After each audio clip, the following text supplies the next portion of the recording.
క్రీస్తు పరిశుద్ధ నామమున మీ అందరికీ నా శుభాభివందనములు. Good morning all of you. ఈ దినం కొరకై ఏర్పాటు చేయబడిన వాక్య పాఠము హెబ్రీలకు వ్రాసిన పత్రిక 12వ అధ్యాయము 15-16 వచనాలు చదువుతున్నానండి.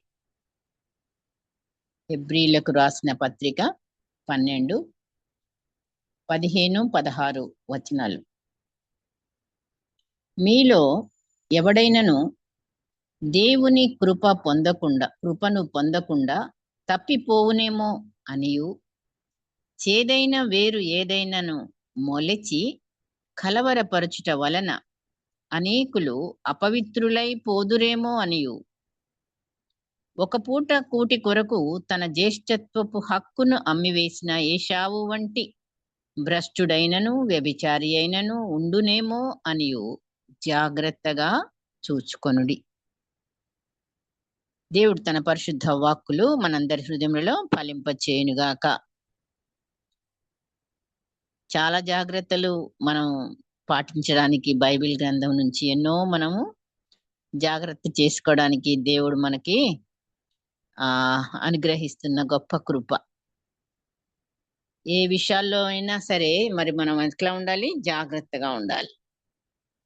సో ఈ యొక్క వాక్య పాఠంలో చదువుకున్న రీతిగా మరి ఒక వ్యక్తిని చూపిస్తా ఉన్నాడు వాక్యంలో. మరి ఏశావు ఏ రీతిగా తన జ్యేష్ఠత్వపు హక్కును మరి కాలదన్నుకున్నాడు, అమ్మి వేసుకున్నాడు. తర్వాత మరి ఎంత ఏడ్చినా కూడా అతనికి అది మారు మనసు దొరకలేదు అనే మాటలు కూడా కింద వాక్యంలో మనం చదువుతాం. ఆశీర్వాదం పొందాలని ఎంత కన్నీళ్లు విడిచినా టైం అయిపోయిన తర్వాత ఏం చేసినా కూడా మనకి అది దక్కకపోవచ్చు కదా. సో అది కూడా మరి మనం మనసులో పెట్టుకోవాలి. ఈరోజు మరి ఇక్కడ ఒక మాట ఉంది కదండి, ఏమని? 15వ వచనంలో, చేదైన వేరు ఏదైనా మొలచి కలవరపరచుట వలన. చేదైన వేరు, చేదు. చేదును మరి దేవుడు చేదులాగానే ఉంచాడుగా, మధురంగా మార్చాలి. మార్చబడుతుంది. ఎలా అంటే మార్చే ప్రేమతో. చేదును మధురంగా మార్చేది ప్రేమ. అది మన అంశం. చేదును మధురంగా మార్చేది ప్రేమ. రైట్. ఏశావు తన జ్యేష్ఠత్వపు హక్కును మరి అమ్మి వేసుకున్నాడని తెలిసి మనకి ఏశావు జీవితంలో ఎన్నో మంచి మంచి అవకాశాలు దేవుడు కలుగజేశాడు. జ్యేష్ఠ పుత్రుడిగా పుట్టడానికి, తర్వాత ఎదోమీయులందరికీ మూల పురుషుడు, మరి మంచి వేటగాడు. సో ఎన్నో మరి ఆయనకి ఆల్రెడీ దేవుడు పుట్టుకతోనే మరి ఇచ్చిన ఆ యొక్క హక్కులు మరి తను నిర్లక్ష్యం కేవలం చూస్తే. ఆ సమయానికి తనకి ఏది మరి పొందుకోవాలనుకున్న ఆశ ఉందో అది దాన్ని పొందుకోవడానికి ఎంత ప్రాముఖ్యమైన దాన్నైనా పోగొట్టుకోవడానికి అయినా ఇష్టపడ్డాడు కదా. అందుకనే అది గ్రహించలేదు ఆయన. ఏదో మనం ప్రాముఖ్యమైనది దేవుడిచ్చింది పోగొట్టుకుంటాం కొన్నిసార్లు చిన్న చిన్న విషయాల కొరకు ఆశపడి. సో అలాంటిది మనకి ఇక్కడ ఒక మరి చూపించేది ఏంటంటే, మరి ఆయన తన యొక్క దూరదృష్టి లేక జ్యేష్ఠపు హక్కుని ఒక కప్ ఆఫ్ కర్రీతో సమానం చేసేసాడు. అంతగా అంత ఈజీ. దాని యొక్క మరి ప్రాముఖ్యత ఆయనకు అప్పుడు తెలియలేదు. సరే, అలాగే మనం కూడా చాలా విషయాలలో మనము మన తొందరపాటు కావచ్చు, లేకపోతే మరొకటి కావచ్చు, ఇవన్నీ విషయాలను మనం అందుకనే జాగ్రత్త అని దేవుడు చెప్తా ఉంటాడు. అక్కడ ఏముంది? ఎవరైనా మరి తప్పిపోదురేమో, దేవుని కృపను పొందకుండా తప్పిపోవునేమో. అవును, ఇక్కడ ఈయన ఏమయ్యాడు? దేవుని కృపకు దూరం అయ్యాడు. ఆశీర్వాదాలు పోగొట్టుకున్నాడు. తమ్మునిపై ఏమొచ్చింది? ద్వేషం వచ్చింది. చేదు. ఎందుకు? అసూయ మొలిచింది. కోపం వచ్చింది. ఇంకా తనకు రావాల్సిన దీవెనలు తమ్ముడికెళ్ళిపోయినాయన్న ఉక్రోషం వచ్చింది. ఇక కుటుంబంలో ఏమొచ్చినాయి? కలతలొచ్చినాయి.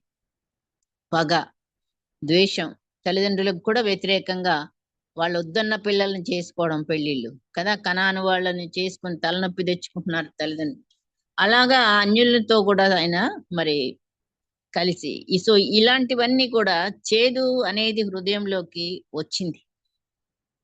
ఎదుటి వ్యక్తిపై కలిగే ద్వేష భావన, వారిపై కలిగే కోపము ప్లస్ అయిష్టత 2 కలిసిన మిశ్రమం ఈ చేదు. అది ఏ వయసులో ఉన్నవారినైనా, చిన్నవారు మొదలుకొని పెద్దవారి వరకు, దేవుని నమ్మిన విశ్వాసుల్లోనైనా, లేదా దైవ సేవకుల్లోనైనా, అంధకారంలో, అధికారంలో మరి ఉన్న ఎవరైనా గాని గాక, అట్టి వారిని ఆడగాది, మగగాది తేడాలేమి లేదు. ఎవరిలోనైనా ఈ చేదు, ద్వేషం అనేది మరి వచ్చిందంటే మన సంతోషాన్ని, సమాధానాన్ని, మన ఆరోగ్యాన్ని, మన ఆనందాన్ని అన్ని కూడా దినదినం తినివేస్తూ చివరికి ఆ చేదు ఏమవుతదంటే గ్యాంగ్రీన్ అవుతది. గ్యాంగ్రీన్ సంగతి తెలుసు మీకు కూడా కదా! గ్యాంగ్రీన్ అనేది వచ్చిందంటే కాలుకో ఎక్కడ ఆ వేలు కట్ చేయాలి. ఆ కాలునే తీసేయాలంటారు. ఇంకా దానికి ట్రీట్మెంట్ అదే. So, cutting.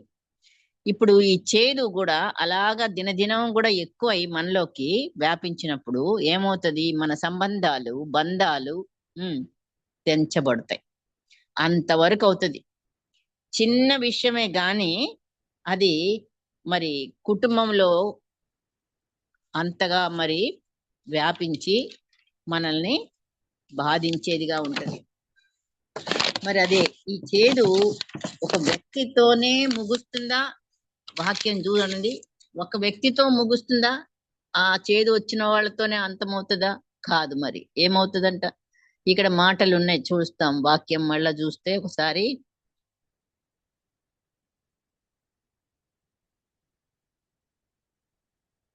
ఎవడైనను దేవుని కృపను పొందకుండా తప్పిపోనేమో అని చేదైన వేరు ఏదైనను మొలిచి కలవరపరచుట వలన ఏమవుతుంది? అనేకులు అపవిత్రులైపోదురేమో. ఒక్కళ్ళల్లో చేదు మొలిస్తే అనేకులు అపవిత్రులవుతారంట. సో, ఎంత ఇది మనల్ని నష్టపరుస్తుందో మనం ఒకసారి ఆలోచించుకుంటే నిజంగా మరి చేదనేది చాలా వరకు దాన్ని మనం కంట్రోల్‌లో ఉంచాల్సిందే. ఎవరి మీద మనకి అలాంటి ద్వేషం అనేది రాక మానము. కాకపోతే ఏంటంటే దాన్నేం జేయాలి? ఎలా పోగొట్టుకోవాలి? దాన్ని అదే పనిగా మన హృదయంలో దాన్ని పెంచుతా ఉంటే అది ఏమవుతది? హృదయంలో ఇప్పుడు ఈ వేరు, చేదు వేరు మొలవాలంటే ఏం కావాలి? మొదట చెట్టు రావాలి, మొక్క ఎదగాలి లేదా మొలవాలి మొక్క అంటే బీజం నాటబడాలి. బీజం అంటే సీడ్ కదా! అది విత్తబడుతుంది. అది మొలిచి దినదినం మొక్కగా అవుతుంది. తర్వాత చెట్టుగా మారుతుంది. దీన్ని మొదట్లోనే ఏం జేయాలంటే చేదుని త్రుంచి వేయకపోతే మన ప్రవర్తనలో అనేక మార్పులు, సమస్యలు, బాధలు, వేదనలు మరి ఎందరికో కూడా అవ్వటానికి కారకులవుతాం. సో, ఇలాంటి మరి చేదున్న వ్యక్తుల్లో ఉండే చిన్న చిన్న లక్షణాలేంటయ్యా అంటే పగ, అసూయ, ఆ! ఆలోచనలు గూడా వాళ్ళని నిద్ర పట్టనియ్యవు రాత్రిపూట. చిన్న చిన్న విషయాలకే వాళ్ళకి ఊరికనే కోపం, ఉక్రోషం వస్తా ఉంటది. మరి దేవునిపై ఉన్న ఆసక్తి, సంతోషం ముందులాగా చూపించలేకపోవచ్చు. ఆ! మరి ఇంకా చికాకులు. ఇంట్లో గూడా కోపాలు. భార్య అయితే భర్త మీద, భర్త అయితే భార్య మీద, పిల్లల మీద. ఈ రకంగా ఇంట్లో గూడా వాళ్ళకి సమాధానం అనేది కోల్పోయి, మరి ఇలాంటి లక్షణాలు కలిగిన బిడ్డలలో మరి మనం ఈ చేదు ఉన్నది అని గ్రహించటానికి వీలవుతది. కదా ఏదో ఒక విషయంలో వాళ్ళు ఆ ఆలోచనల్లో ఉంటూ, ఇక మిగతా విషయాలలో మరి ఆ వ్యక్తికి దినదినం వాళ్ళకి పగ రగులుతా ఉంటది. కోపం వస్తా ఉంటది. సో ఆ కోపాన్ని ఎటు చూపించాలో తెలియక ఇంట్లో వాళ్ళ మీద కూడా కొన్నిసార్లు సో ఈ యొక్క మరి వ్యక్తిని మనం చూడాలంటే ఒక మంచి ఉదాహరణగా రాజైన దావీదు కుమారుడు అబ్షాలోము జీవితం ద్వారా కొన్ని పాఠాలు మనం చూద్దాం, నేర్చుకుందాం. నిజంగా మరి ఆ 2వ సమూయేలు గ్రంథము 3వ అధ్యాయం మొదటి నుంచి చూస్తే అక్కడ 3వ వచనంలో అబ్షాలోం పేరు, అంటే ఆయన 3వ కుమారుడుగా, ఒక్కొక్క భార్యకు ఒక్కొక్క కుమారుడు. ఆ రీతిగా మరి ఫస్ట్ నుంచి ఆయనకు కొంతమంది భార్యలు కుమారులను అక్కడ లిస్ట్ పెట్టినప్పుడు మనం చూస్తాము అబ్షాలోము మరి ఒక రాజకుమార్తె, గెషూరు రాజకుమార్తె యొక్క ఆయన మయక అనే ఆవిడ ద్వారా మరి అబ్షాలోము జన్మిస్తాడు రాజైన దావీదు. కరెక్ట్. అయితే అతనికి మరి ఒక చెల్లెలు, మనకు ఆ విషయం తెలిసిందే. చెల్లెలు చాలా సౌందర్యవతి తామారు. అయితే ఇప్పుడు దావీదుకున్న మొదటి భార్య ఆ యొక్క కుమారుడు అమ్నోను అనే అతను మరి చెల్లెల్ని మోహించి మోసం చేసి చేర్పుతాడు. ఆ విషయాన్ని మనకందరికి తెలుసు. 2వ సమూయేలు 13వ అధ్యాయము మొదటి నుంచి 9 వచనాలు చదివితే మనకి అది తెలుస్తుంది. ఒకసారి చూడండి తర్వాత అయినా. ఇప్పుడు ఆ చేదు బీజము అనేది ఎలాగొచ్చింది అబ్షాలోంలోకి అంటే, ఈ యొక్క అమ్నోను తన చెల్లెల్ని ఎప్పుడైతే రేప్ చేశాడో మరి ఆ విషయాన్ని ఇంకా దావీదు గారి దాకా వెళ్ళింది. మరి రాజు తండ్రి మరి ఏం చేయాలి? ఏదో ఒకటి చెయ్యాలి. అంటే అమ్నోను శిక్షించడము, తర్వాత తామారు యొక్క భవిష్యత్తు ఏంటని ఆలోచించడము. మరి ఆ విషయంలో ఆయన ఏమి రౌద్రం వచ్చింది, కోపం వచ్చేసిందని చెప్పి రాయబడి ఉంది. 13వ అధ్యాయంలోనే 21వ వచనం చూస్తే, వార్త విన్నప్పుడు అతడు బహురౌద్రం తెచ్చుకున్నాడు. బాగా కోపం వచ్చిందంట దావీదు గారికి. అది కరెక్టే, రావాలి, కోపం వచ్చింది. కానీ ఏమీ చేయలేదు. అంటే ఎలాంటి న్యాయము జరగలేదు.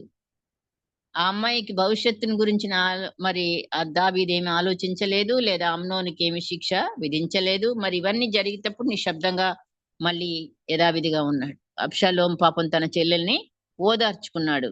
నీ అన్ననే కదా అనేసి ఒక మాట అనేసి ఊరుకుంటాడు. కానీ ఆయనలో ఆ యొక్క చేదు బీజం అనేది నాటబడింది. అన్న మీద, అమ్నోని మీద ద్వేషం రగులుకుంది. ఆ చేదు చెట్టయి మొలచి ఏం జరిగిందయ్యా అంటే 2-3 సంవత్సరాల తర్వాత చూస్తే, 2 ఏళ్ల తర్వాత నుండి వాక్యం కూడా 2వ సమూయేలు 13 అధ్యాయం 23లో చూస్తే 2 సంవత్సరాలు గడిచిన పిమ్మట ఈ అబ్షాలోము ఏం చేస్తాడు? తన గొర్రెల బొచ్చు కత్తిరించాలనే కార్యక్రమం ఏర్పాటు చేసి అందరు రాజకుమారుల్ని విందుకు పిలుస్తాడు. అమ్నోనును కూడా పిలుస్తాడు. అందరు వస్తారు. సో నిశ్శబ్దం అయిపోయింది కదా, మధ్యలో గ్యాప్ ఏమీ లేదు, ఎవరి మీద ఎవరికి ఏమి కనిపించలేదు. సో తగిన సమయంలో ఆ చేదుని మరి ఆయన తుంచి వేయలేదు కనుకనే అది మొలిచి పెద్దగయి మరి హత్యకు కారణమైంది. అమ్నోను ఏం చేశాడు? హత్య చేసేసాడు. ఆ విందుకు పిలిచి అక్కడ వాళ్ళు తన యొక్క మరి సర్వెంట్స్ తో చెప్పినప్పుడు నువ్వు వాడిని చంపేయాలంటే వాడిని చంపేస్తాడు. అవును, చేదు ఏం చేస్తుందండి? మన కళ్ళకు గుడ్డితనాన్ని కలిగిస్తుంది. ఇంకా తర్వాత మరి ఆ తప్పు జరిగిన తర్వాత అమ్నోనును చంపి అబ్షాలోము ఏం చేశాడు? పారిపోయాడు. మరి దాక్కున్నాడు 3 సంవత్సరాలు. ఆ తర్వాత మళ్ళీ అబ్షాలోముని దావీదు రప్పించడం మనకు తెలుసు. మళ్ళీ రప్పించాడు, కానీ ఆయనకి దర్శనము ఇవ్వలేదు. పిలిపించిన వాడు మరి దర్శనం కూడా ఇచ్చుంటే అబ్షాలోము బాగానే ఉండేవాడేమో. కానీ అబ్షాలోముకి ఆ రాజు దర్శనం అనుమతి రాలేదు. అతని హృదయంలో ఇప్పుడు ఎవరి మీద వచ్చిందయ్యా కోపము, చేదు అంటే తండ్రి మీదనే వచ్చింది. సో దావీదు మీదకి అబ్షాలోము తిరుగుబాటు మనకు తెలుసు కదా. రాజుకు విరోధంగా ఇశ్రాయేలు ప్రజలందరినీ చూసారా? మరి ఒక్కళ్ళలో వచ్చిన చేదు ఎంతమందికి మరి అది అపవిత్రం చేస్తున్నది. సో రాజుకి అగేన్స్ట్ గా తన ఒక్కడే, తన హృదయంలో నాటబడిన ఆ చేదు ఏంటంటే చూడు మరి నన్ను పిలిపించాడు 3 ఏళ్ల వరకు అయిన తర్వాత, కానీ నాతో మళ్ళీ ఆయన దర్శనం ఇవ్వలేదు, నాతో మాట్లాడలేదు అనేది ఒకటి పెట్టుకున్నాడు. ఆ రకంగా చివరికి దర్శనం దొరికింది మళ్ళీ మళ్ళీ. కానీ అయినప్పటికీ గూడా అతని మీద, తండ్రి మీదనే కోపమొచ్చింది. తండ్రినే ఇక ఆ సింహాసనం మీద నుంచి దించి తాను రాజవ్వాలనుకునేంత ఆలోచన ఎక్కడెక్కడికెళ్ళిపోతుంది. ఈ యొక్క చిన్న చేదనేది మొలిచింది అంటే మనలో, నిజంగా మరి ఈ అబ్బాయిలో మరి ఈ అబ్షాలోములో రాజుకి విరోధంగా ఆయనొక్కడైనాడా విరోధంగా? ఇశ్రాయేలు ప్రజలందరిని కూడా తన దృష్టి వైపుకు తిప్పుకున్నాడు. పొద్దున లేవగానే పరిగెత్తుకెళ్ళి 50 మందితో మనుషులందరిని తీసుకొని వచ్చేవాళ్ళందరినీ ఆకర్షించుకొని ఏమో చెప్పి వాళ్ళకందరినీ కూడా ఆ రాజు మీదకి తిరుగుబాటుగా తన వైపుని చేసుకున్నాడు. అట్లాగే మరి తానే రాజు అవ్వాలని కూడా ఏర్పాట్లన్నీ చేసుకున్నాడు. ఇంకా అభిషేకం కూడా మరి ఒకానొక స్థలంలో మరి జరుగుతుందని తెలుసుకున్నాడు. యుద్ధానికి ప్రకటించాడు కూడా.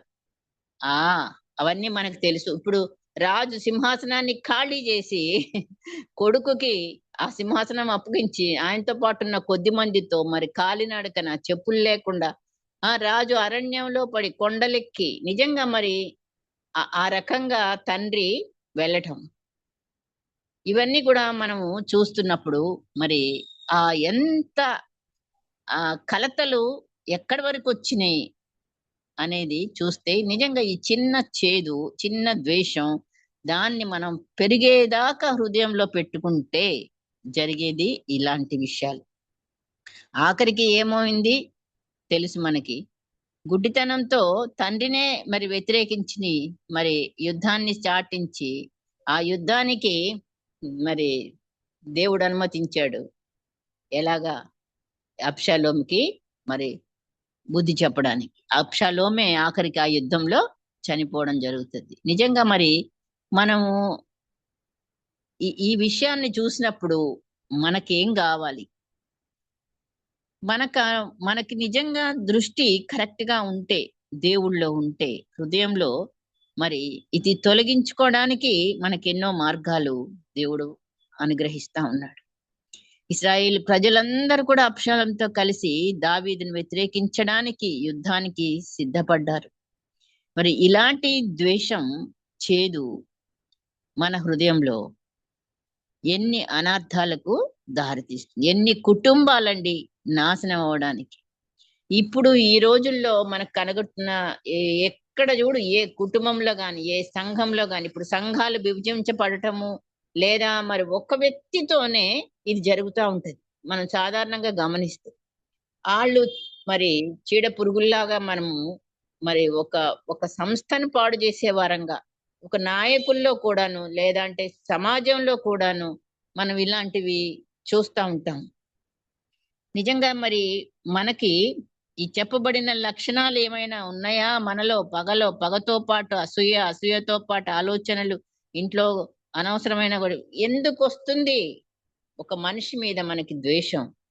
అవును, వాళ్ళు ఒకవేళ మనకు అవమానం పరిచారేమో, లేదా హేళన చేశారేమో, అగౌరవపరిచారేమో, మనకు అన్యాయమే జరిగిండొచ్చు, లేదా మరి ఎవరైనా కావచ్చు గాక, అది ఇంటి వారే కావచ్చు, బంధువులే కావచ్చు, స్నేహితులే కావచ్చు, పగవారే కావచ్చు, ఎవరైనా గాని గాక మరి ఆ వ్యక్తి ద్వారా మనలో ఏదైనా ఒక జరగకూడని విషయం మనకింత నష్టం జరిగి ఉంటే ఆ ఒక్క వ్యక్తితో ఈ వ్యక్తి సమాధాన పట్టమా, లేకపోతే అదే గనక కంటిన్యూ అవుతే మన జీవితంలో ఏమవుతుంది అంటే, ఈ చేదు అనేది మరి మామూలు కాదు. సరి అయిన టైంకి ఏం చేయాలా? మొదట్లోనే దాన్ని మనం తుంచివేయాలి.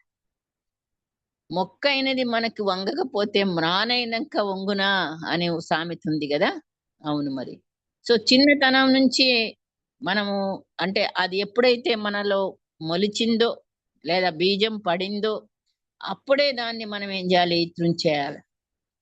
లేకపోతే మట్టుకు ఖచ్చితంగా దానికి ఒక మందు మనము వేసే బిడ్డలంగా కూడా మనం ఉండాలి. ఆ మందేంటి చెప్తాం. అది కొంచెము మనం ధ్యానించాల్సిన అవకాశం ఉంది. కనుకనే మరి దీన్ని మనము నెక్స్ట్ వీక్ పెట్టుకుందాం. అంటే ఈ యొక్క చేదుని మధురంగా మార్చబడడానికి మరి ప్రేమ అనేది ఎలా మార్చుతుందో, సో ఆ విషయాల్ని మనము నెక్స్ట్ వీక్ ధ్యానిద్దాము. ఈ రోజు చేదును మట్టికే ధ్యానించి ఈ చేదుని మనం త్రుంచివేయడానికి, చేదుని మనలో మరి పెరగనీయకుండా ఉండడానికి మనకు పరిశుద్ధాత్మ దేవుడు సహాయం చేస్తాడు. మనం అడగాలి, మనకి ఈ వ్యక్తి మీద ఇంత ఎందుకు మనకు కోపం వచ్చి, మరి అసలు చూస్తే మరి ఏశావు మరి ఆ చిన్న ఆ ద్వేషంతో తన తమ్ముడిని మరి ఇంటి నుంచి బయటికి వెళ్ళగొట్టినట్టుగా మరి తల్లి పంపించేసింది. ఏమైంది? కుటుంబంలో విచ్ఛిన్నమైపోయింది కుటుంబము. తల్లిదండ్రులకు విరోధంగా చేస్తున్నాడు క్రియలు ఒకవైపున. మళ్ళీ అలాగే మరి తమ్ముడితో ఎన్ని సంవత్సరాలండి, ఆ చిన్న వయసులో వివాహాలు కాని వయసులో మరి ఆ బిడ్డలు విడిపోయి ఇంకా ఎప్పటికో కదా పెద్దవాళ్ళు అయిపోయి వాళ్ళ ఏజ్ ముసలవాళ్ళు అయ్యే టైంలో మళ్ళీ తిరిగి యాకోబు రావడానికి ఎన్ని సంవత్సరాలు పట్టిందో మనకు తెలుసు. సో ఇవన్నీ ఇంత జరగడానికి ఆ చిన్న బీజము చేదు, ఆ ద్వేషము, ఆ పగ, ఇంకా వాళ్ళు చావాలని ఉంటది, ఇతరులని చంపాలను. ఈ కోరికలు సాతానుడు కలిగించే కోరికలు. నిజంగా మరి ఏశావు జీవితము మనం చూస్తే వాటన్నిటిని మరి ఎలాగ మరి దేవుడిచ్చిన ఆ ఆశీర్వాదాలను ఎలా పోగొట్టుకున్నాడు తన నిర్లక్ష్యం చేత. తను దానికి అంత ప్రాధాన్యత ఇవ్వనందున ఇప్పుడు మనము దేవుడు ఇచ్చిన స్థానంలో మనం ఉన్నాము. ఒక కుటుంబంలో ఒక భార్యగా లేదా భర్తగా, మరి ఒక సంఘంలో ఒక బాధ్యత గల వ్యక్తిగా మనం ఉన్నప్పుడు అది దేవుడిచ్చిన మనకి ఆ స్థానము, దేవుడిచ్చిన వరము. అలాగా మనం దాన్ని ప్రాముఖ్యంగా ఎంచుకోవాలి. అంతే తప్ప మరి ఎవరికో ఏదో ఉన్నది నాకు లేదు, లేకపోతే వాళ్ళ మీద ఏదో చిన్న కోపం వచ్చి మొత్తాన్ని మరి విషం జల్లినట్లుగా మనం చేస్తే చాలా మరి దేవుడి నుంచి ఇదిగో ఈ రకంగా అబ్షాలోము ఏమయ్యాడు? చివరికి ప్రాణాలే పోగొట్టుకున్నాడు. ఏశావు ఏమయ్యాడు? మరి తనకొచ్చే ఆ జ్యేష్ఠత్వపు హక్కులు పోగొట్టుకున్నాడు. ఇంకా చూస్తే అమ్ముకున్నాడు తన జ్యేష్ఠత్వపు హక్కుని దేనికి? ఒక్క చిన్న కప్పు కర్రీ కొరకు. సో ఆ రీతిగా ఇంకా యేసయ్యతో ఉన్న శిష్యులను చూస్తే కూడా మనము చివరికి శిష్యుడు ఒకడు మనకు తెలుసు, ఇస్కరియోతు యూదా ఏం చేశాడు? యేసయ్యని నమ్ముకున్నాడు. మరి నిజంగా అండి, మరి 3.5 సంవత్సరాలు ఆ దేవుడు యేసయ్యతో తిరిగి తిని మరి ఆయనే మరి ఆ ట్రెజరర్ పోస్ట్ కలిగి ఉండి కూడా అంత మంచి గిఫ్ట్ దేవుడు యేసయ్య ఇచ్చాడు. మరి అక్కడ ఆయన ఎన్నిసార్లకి దేవుడికి తెలుసు ఆ దొంగిలిస్తూ వస్తున్నాడు అని బట్టి యోహాన్ సువార్తికుడు రాస్తాడు మన ఆ వచ్చిన కానుకల్లో నుంచి. సో అయినప్పటికీ కూడా యేసయ్య అప్పుడేం మాట్లాడలేదు. అన్నందుకు అదొక అలుసుగా తీసుకొని ఇంకా ఎక్కువ డబ్బు సంపాదించాలి, ఇంకా ఎక్కువ డబ్బు సంపాదించాలి. ఇదిగో లోకము మన కళ్ళుకు గుడ్డితనం కలుగజేస్తుంది అన్నట్టుగా నిజంగా మరి అతను ఎంతటి ఆధిక్యత యేసయ్య శిష్యుల్లో 12 మందిలో ఒకడుగా ఉండి దానిని పోగొట్టుకోవడం, మరి అది కూడా మళ్ళీ యేసయ్యనే అమ్ముకోవడం. సో ఇవి మనల జీవితాలలో కూడాను మనం ఏదో ఒక లోకపు ఆశ కొరకు, లోకంలో అంటే టెంపరరీ గిఫ్ట్ ఏదొక్కటి దానిని మనం ఆశించి అసలైన ఆ యొక్క ఆధిక్యతలు ప్రాముఖ్యత ఎంచకుండా పరలోకాన్నే మనం పోగొట్టుకుంటామా? మరి డబ్బు ఆశ, ఇదిగో మనిషిని మరి లోకం సాతానుడు అందరినీ శోధించినట్లుగానే మనల్ని కూడా అనేక రీతులుగా శోధనలు రావచ్చుగాక. ఇవన్నీ మనకి పాఠాలు. ప్రతిరోజు మనకు దేవుడు ఏదో ఒక విధంగా మనల్ని తట్టి మన హృదయాన్ని మరి ఏది మనలో లోపం ఉన్నదో దాన్ని సరి చేసుకోవడానికి కేవలము మరి మనము ఆ మీటింగ్ లో ఉన్నాము అనే కాదు, కానీ ఖచ్చితంగా ఒక మంచిదిని మనం తీసుకొని మరి మనం ఎంతో జాగ్రత్త అని అన్నాడు. ఆ జాగ్రత్త పడటం అనేది చాలా ముఖ్యం. నిజంగా మరి ఒక్క మనిషితో అయిపోద్దా అంటే కాలేదు. అందరు అపవిత్రపరచబడతారు అన్న మాట అక్కడ కనబడుతుంది. అనేకులు అపవిత్రులైపోదురని. సో అనేకులంటే ఇప్పుడు ఇశ్రాయేల్ జనం చూస్తే ఎంత మంది మరి ఆ మెల్లమెల్లగా తండ్రికి వ్యతిరేకంగా మరి తన వైపుకు తిప్పుకోవడానికి ఎన్ని పొద్దున్నే లేచి మరి వాళ్ళందరికీ ఒక్కొక్కళ్ళకి వచ్చిన వాళ్ళందరికీ కూడా రాజు దగ్గరికి వెళ్ళనీయకుండా ఆటంకపరుస్తూ రోడ్డుకు అడ్డంగా ఉన్నాడు. ఆ రీతిగా మరి ముందు అన్నని హత్య చేశాడు. ఆ తర్వాత మరి తండ్రికే వ్యతిరేకంగా మరి ఈ కుటుంబంలో ఈ చిన్న కలహం కుటుంబంతో ఆగిందా? కాలేదు. ప్రజలలోకి వచ్చేసింది, రాజ్యాన్నే విభజించింది. ఇంతటి కార్యం జరగడానికి అబ్షాలోములో ఉన్న చిన్న బీజము. సో మనం చాలా కేర్ఫుల్ గా ఆలోచించి ఎవ్వరి మీద కూడా మనకి కక్ష, పగ, ద్వేషం అనేది కంటిన్యూ కాకుండా ఎప్పుడైనా కోపం వస్తే ఆ కోపం దాన్ని మనం వెల్లడిపరిచి మరి ఆ వ్యక్తితో సమాధానంగానే ఉండాలి తప్ప దాన్ని పెంచి పోషించేలాగన మన హృదయంలోనే పెట్టుకొని ఉంటే సాతానుడు దాన్ని వృక్షంగా మార్చి ఆ చేదనేది ఒళ్ళంతా పాకినట్లుగా ఆ వేర్లో నుంచి చెట్టంతా చేదైపోవాలి. ఆ రీతిగానే మరి మనం కూడా మన యొక్క చిన్న విషయాలకు తావిచ్చి అవి పెద్దగా అయ్యేదాకా మనము ఆ పనిలో ఉంటే సాతానుడు ఆక్రమించుకోవడం అలాగే ఉంటది. కొంచెమే ప్లేస్ కావాలని వచ్చి మొత్తం అంతా ఆక్రమించుకోవడానికి ప్రయత్నం చేసి మనల్ని గెలుచుకునే ప్రయత్నం చేస్తా ఉంటాడు సాతానుడు. కనుకనే ఎంతటి భక్తిపరులైనా మరి సేవకులైనా ఎందరిలో కూడా ఈ ఈర్ష్య, పగలనేటివి మొలకెత్తిస్తా ఉంటాడు. అందుకనే ఒకళ్ళకంటే ఒకళ్ళకి పడదు. ఆ సంఘం ఈ సంఘం అని, లేకపోతే సేవకులు ఈ సేవకులని మరి మారు మనసు పొందిన వాళ్ళలో కూడాను మనం చూస్తాం, విశ్వాసుల్లో చూస్తాం. ఎవరిలో లేదండి ఈ యొక్క చిన్న ఆ కోపం అనేది వస్తే రావచ్చు కోపం, కానీ దాన్ని పెంచి పోషించే బిడలంగా మనం ఉంటే గనక మరి ఇదిగో ఏషావు, అందుకనే ఏషావుని ఎగ్జాంపుల్ గా చూపించాడు. మనం ఇక్కడ అబ్షాలోముని చూసాము. జీవితం అంతంలో కూడా ఆఖరికి అబ్షాలోము చచ్చిపోయాడు. దేవునికి అది ఇష్టమా? కాదు. అందుకే పరిశుద్ధంగా మన జీవితాలు కొనసాగాలంటే, ఈ చేదు మనలో పోవాలంటే ట్రీట్మెంట్ ఈస్ ప్రేమనే. సో అది మనం నెక్స్ట్ వీక్ ధ్యానించుకుందాం. ప్రార్థన చేద్దాం. పరిశుద్ధుడు అయిన మా తండ్రి, నీకు లెక్కలేని వందనాలు, స్తోత్రాలు చెల్లిస్తున్నామయ్యా.